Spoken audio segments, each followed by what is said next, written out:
Hey guys, it's almost 4 in the afternoon here in the province, and whoops, I'm trying to stabilize the camera a little bit here. I thought I would make a video about Filipino culture, and it's something that came to mind because it's something that my wife and I decided to do when we came here to the province. But hopefully you can kind of look in the background and you'll see vehicles going by, mostly motorcycles. You'll probably see people staring at me as they walk by. But I'm hoping you can hear some of these sounds, the roosters and all the sounds of the Philippines, without it overpowering my voice. So we'll just see how well this works. But anyway, when my wife and I were about to head from Angeles City to here in the province, what we kind of did is we looked at our budget, we looked at how much we would need to spend on our last few days on our way out, and then I just gave the rest of our money to my wife and told her to budget for what we're going to be doing here in the province. And that includes a little party we're going to do, and things for her grandparents and that kind of thing. But I just told her that it's up to her to budget that. And that kind of brought to mind a Filipino tradition that I don't believe I've talked about before. And that is when you're talking about the way Filipino families work, the traditional setup in a Filipino family is that the wife handles the money.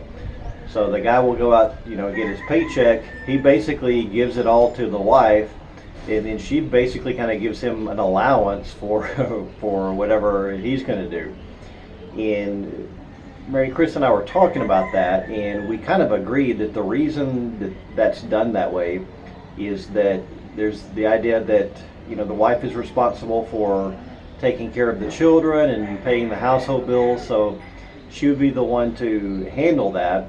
And honestly, part of the reason that this tradition probably, or one of the reasons that this tradition probably developed, was it kind of keeps the husband from taking the money and spending it on vices and gambling and even other women and all that kind of stuff. So that's just one of the traditions of the Philippines that you may want to be aware of.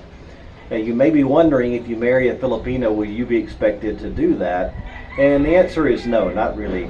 Most of the time, my wife and I, when we do our budget, we just sit down and I'm going to let that motorcycle go by. We sit down and we calculate our expenses and the money we have coming in, and we kind of just do it as a team. But don't be surprised if you move to the Philippines or if you live here, if you see situations where the wife is handling the money and the husband will approach her to get his allowance or to get a few thousand peso to go do something, because that's just kind of the way the system runs. And I think I've mentioned before that in the Philippines, in some ways the Filipino society can be, or the Filipino family structure can be very matriarchal in some ways. So that's just one example of that. So anyway, that's just something I thought I would share because it's something that we thought about when we were planning our time here in the province.